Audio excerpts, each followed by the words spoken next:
This is the Pure Hydration Electrolyte Drink Mix. The company sent this to me so I could check it out. This is some really great stuff.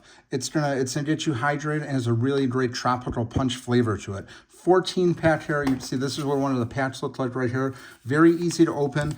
These are just really great. It's made with coconut water, no added sugar, only 20 calories per serving. And then let's just see how it mixes right here. I'll just show you how it mixes. Just, you can see it's perforated right here, so just tears open really easy.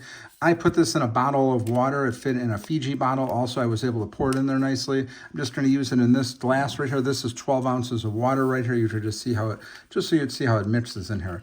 Just it goes in here really nice, really easy.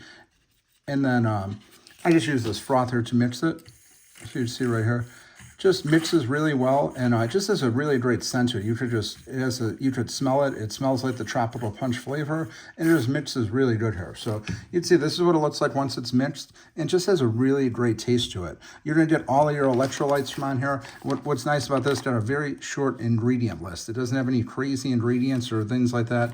Like it says right here, no artificial or synthetic flavors, sweeteners, preservatives, colors, and dyes. That's really great because a lot of these products you get, it's got all added sugars, chemicals, and things like that, so you know exactly what you're getting here. So if you're looking for a hydration drink mix, you absolutely want to check out this brand Pure Hydration. It's really great, has a great taste to it.